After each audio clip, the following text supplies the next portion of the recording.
இப்போ நிறைய ஜென்ரேஷன், இப்போ நீங்களே சொன்னீங்க எங்கள் ஹஸ்பண்ட் வந்து 5th ஜென்ரேஷன்லேருந்து நாங்கள் வந்து ஸ்டார்ட் பண்ணியிருக்கோம் அப்படின்னு சொல்லி ஸோ அப்போதுலேருந்து இப்போ வரைக்கும் ஒரு விஷயம் நாங்கள் அதை வந்து மாற்றவே இல்லை.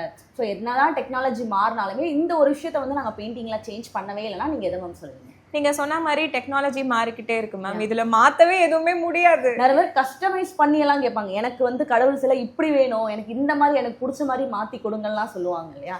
ஸோ அந்த மாதிரியும் நீங்க ட்ரை பண்ணியிருக்கீங்க? கண்டிப்பா. இப்போ எங்களுக்கு ஒரு கிளைண்ட் இருந்திருந்தாங்க. ஸோ அவங்க வந்து அவங்க அம்மா அப்பாவை வந்து தஞ்சாவூர் பெயிண்டிங்ல கேட்டிருந்தாங்க. ஓகே. ஸோ அவங்கள வந்து நம்ம பியூட்டிஃபுல்லா இது ஒரு டிஃப்ரெண்ட் ஸ்டைல் ஆஃப் ஆர்டிஸ்ட், உங்க முகம் என் முகம்லாம் வரைகிற ஆர்டிஸ்ட் அவர். ஸோ அவரை வந்து இந்த ஒரு கான்செப்டை வந்து வரைய விட்டு அண்ட் அந்த கார்னர்ஸ் பார்டர்ஸ் கொடுக்கும்போது it is with gold. For example Sai Baba, Kanchi Periyava, அந்த மாதிரி சங்கராச்சாரியர், அவரெல்லாம் they are also human forms இல்லையா?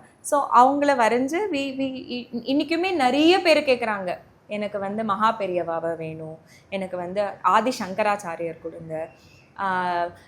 நிறைய பேர் வந்து சின்ன ஜியர் சுவாமிலாம் கேட்டிருக்காங்க, அவங்க குருஸ்லாம் பண்ணி கொடுக்க சொல்லி நிறைய பேர் கேட்டிருந்தாங்க. ஸோ அது எல்லாமே இப்போ இருக்கிற இந்த காலகட்டத்தில் பண்ணிட்டு, but without changing any of the roots, அதே பியூரிட்டி ஆஃப் கோல்டு, அதே கையில் செய்யறது.